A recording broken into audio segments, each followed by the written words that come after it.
Naruto सुनाडे blood related है।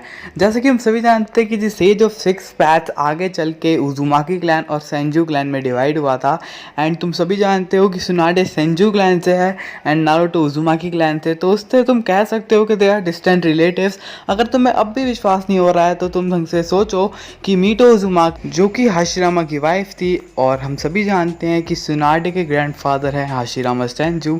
सो इससे भी तुम एक तरह से कह सकते हो। और अब तुम मेरे ऊपर मत डालो, मैंने सिर्फ रिसर्च करी और तुम्हें बताया है and it is what it is. Jiraiya सबसे ज़्यादा स्ट्रॉन्ग लेजेंडरी सानिन है। मैं बताता हूँ क्यों। थ्रू आउट द सीरीज़ तुम सब जानते हो कि काफ़ी सारे ऐसे सीन्स थे जिसमें जिराया को one of the weakest legendary Sannin कहा गया है। ऐसा मैं नहीं कह रहा हूँ, ऐसा कई सारे एनिमे के सीन्स में हमें दिखाया गया है। बट मैं तुम्हें बता दूँ, जब इटाची ओरोचिमारू से लड़ा था तो ओरोचिमारू आसानी से उससे हार गया था।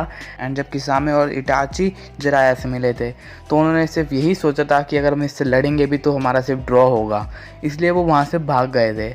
और तुम एक और चीज़ जानते हो कि जब जिराया ने अपना लास्ट बैटल लड़ा था पेन के साथ, तब वो सभी 6 पेन्स के साथ लड़ा था और भले ही वो हार गया था बट उसने काफ़ी ज़्यादा अच्छा लड़ा था वो उससे।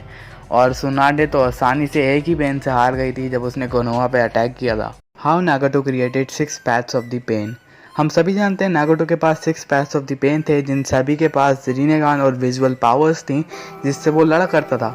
बट क्या तुम्हें पता है कि कैसे नागोटो ने उन सबको बनाया और एक तरह से कैसे उसके अंदर उसने रिनेगान डाली?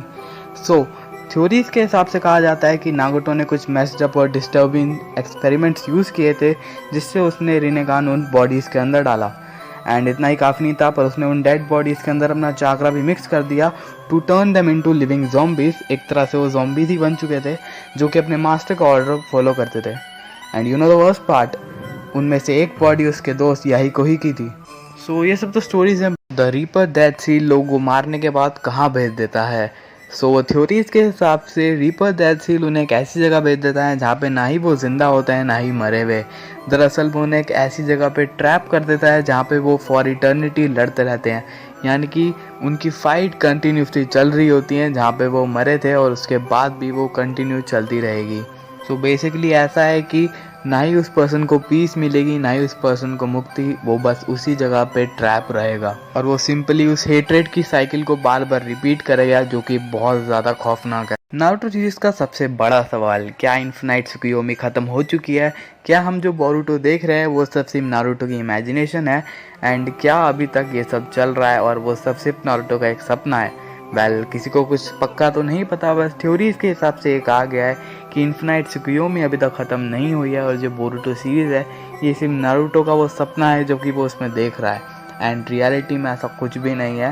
एंड मेरे हिसाब से तो ये थ्योरी बहुत ज़्यादा तगड़ी है। तुम मुझे कमेंट में बताना कि इन्फिनाइट त्सुकुयोमी क्या अभी भी चल रही है और जो नारुतो अभी फैमिली के साथ रह रहा है वो असली है या फिर नकली। क्या कोनोहा के लोग नारुतो को सच में हेट करते थे?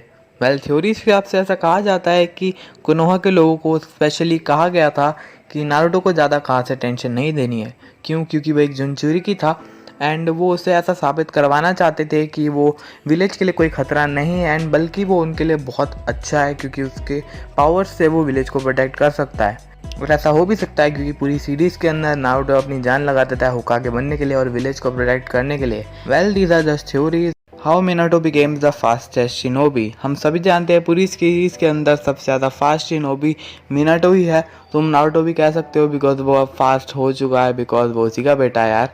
एंड अभी बात कर रहा हूँ मैं मिनाटो की, तो मिनाटो इतना तेज़ हुआ कैसे? थ्योरी हिसाब से कहा जाता है कि उसके जो 2 टीम मेंबर्स थे वो एक मिशन के दौरान मर गए थे एंड वो बहुत स्लो था, इसलिए वो उन्हें बचा नहीं पाया। उसने ट्रेनिंग करी और मेहनत करी जिसकी वजह से वो और भी ज़्यादा तेज़ हुआ और वो फास्टेस्ट शिनोबी बन गया क्योंकि उसने अपने फ्रेंड्स को खो दिया था और वो ऐसा किसी और के साथ करना नहीं चाहता था, इसलिए वो सबसे फास्ट शिनोबी बना। These are the theories. Hidden कोई भी निंजुत्सु या फिर गेंजुत्सु यूज़ नहीं कर सकता। मैं बताता हूँ क्यों। थ्योरीज के हिसाब से ऐसा कहा जाता है कि हिडेन को कोई भी निंजुत्सु या फिर गेंजुत्सु यूज़ करना नहीं आता क्योंकि हम सभी जानते हैं यार एनिमे के अंदर भी उसे कोई निंजुत्सु या गेंजुत्सु करते हुए नहीं दिखाया गया। अगर तुम सोच रहे हो वो जो रिचुअल परफॉर्म करता है ताकि जिससे वो अपने दूसरे ओपोनेंट के ऊपर कंट्रोल कर लेता है और उन्हें मारने की काबिलियत रखता है, वो सब उसका निंजुत्सु नहीं है। वो सिर्फ एक रिचुअल है जो कि उसे ये सब पावर्स देता है कि जब भी वो अपने आप को मारेगा तो ओपोनेंट के लगेगी। वो एक तरह से उसे इमॉर्टलिटी की पावर दे सकता है, पर इससे तुम ये नहीं कह सकती कि वो एक निंजुत्सु है।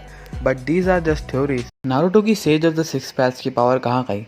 वेल बोरुटो के अंदर हमें ये पावर्स नहीं दिखाई गई हैं। अब काफ़ी सारी थ्योरीज है जिसके हिसाब से लोग कहते हैं कि उसके पास अब वो पावर्स नहीं है, और कुछ लोग कहते हैं उसके पास पावर है बट वो नहीं यूज़ नहीं करता है। कुछ तो ये भी कहते हैं कि उसके पास पावर्स है पर वो यूज़ करता है तो हमें पता नहीं चलती। अब देखो सबकी अपनी अलग अलग थ्योरीज है, बट जो मुझे लेजिट रीज़न लगता है, एक बढ़िया थ्योरी मुझे लगती है वो है कि हागुरोमा ने उनसे वापस अपनी पावर ले ली थी तभी जब उसने कागुया से बैटल किया था, क्योंकि उसने पावर सिर्फ इसलिए ही दी थी ताकि वो माजरा और कागुया को अपने काम करने से रोक सके। एंड उसके बाद वो अपनी पावर्स वापस ले चुका है। अब तुम कहोगे यार सास्के के पास पावर कहाँ गई? दरअसल हागुरोमा ने उसको अपना चाकरा दिया था जिसकी वजह से वो उचिहा क्लैन की ब्लड लाइन में मिक्स होके उसे रेनेगान मिली थी। अब उसने अपनी पावर्स तो वापस ले ली पर रेनेगान तो उसकी आई में अब बन चुकी है ना, तो वो वापस नहीं ली जा सकती। Well these are just theories. 3 facts about Itachi जो कि तुम सबको पता होने चाहिए। नंबर 1, क्या तुम्हें पता है कि इटाची का डिज़ाइन थोड़ा बहुत डांजो की तरह होने वाला था? जैसे उसके चिन पे कट का निशान है वो भी इटाची के ऊपर होने वाला था, बट इसको बाद में कैंसिल करा गया और डांजो को ऐसी शक्ल दी गई और इटाची को अलग रोल दिया गया। नंबर 2, क्या तुम्हें पता है कि इटाची ने सेकंड हाईएस्ट स्कोर किया है रिटन एग्ज़ाम में? चूनियन एग्ज़ाम्स की बात कर रहा हूँ, एंड ये ऑल टाइम रिकॉर्ड है क्योंकि उसने कोई भी चीटिंग नहीं करी थी, कुछ भी मिस हैपनिंग नहीं करी थी। उसने सिर्फ अपने दिमाग से उस एग्ज़ाम को पास किया था, एंड ये ऑल टाइम रिकॉर्ड है। और नंबर 1 पे था अपना 4th होकागे मिनाटो नामिकाजे। नंबर 3, उसने चूनियन एग्ज़ाम्स को अकेले पास किया था और एक रिकॉर्ड सेट किया था, मतलब हाँ अकेले बिना टीम मेंबर्स के साथ। उसने फॉरेस्ट ऑफ डेथ को भी अकेले पास किया था और ऐसा रिकॉर्ड टाइम बनाया था 5 मिनट और 30 सेकंड्स में उसने उसे क्रॉस कर लिया था, और वो भी अकेले, क्योंकि उसके टीममेट्स को पता था कि वो उससे कहीं ज़्यादा आगे है।